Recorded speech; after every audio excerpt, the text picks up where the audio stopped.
F'Malta jeżistu żgħażagħ li tant huma avvizzjati għall-logħob li llejl u nhar jibqgħu imkaħħlin mal-iskrin tal-logħob li jkunu qed jilagħbu f'kamrithom. Ma' TVM News id-direttur kliniku tal-Aġenzija Setqa Anna Maria Vella sostnit li dan il-vizzju tant kemm ħakkam liż-żgħażagħ li f'Malta tiltaqa' ma' każijiet fejn il-ġenituri spiċċaw ilbsulhom il-ħrieqi u jitimgħuhom.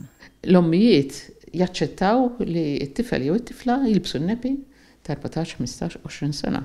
Jibsu nepi biex daw waqt li qed jilagħbu ma jifqux biex ikollhom bżonn jitru l-toilet.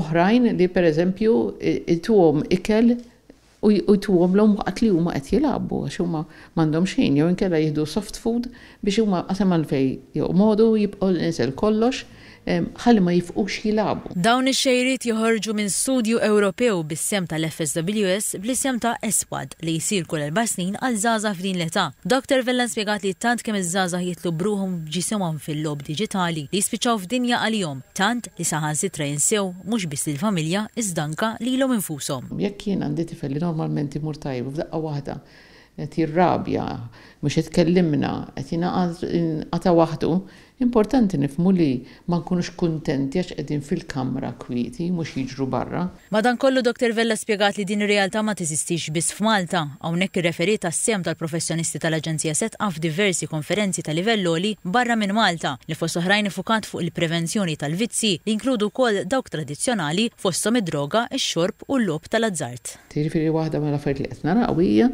mhux iżjed medical treatment mill-ewwel tieħ il-pinnoli, imma hemm iktar psychotherapy x'għandu jsir, speċjalment il-cognitive behavioral therapy, u allura qed nitrenjaw nies li jitgħallmu din il-tip ta' terapija. Dr. Vella spjegat li għalkemm il-vizzi żdiedu l-fatturi li nqluhom baqgħu l-istess fosthom il-problemi fil-familji, it-trawmi u s-self-esteem baxx.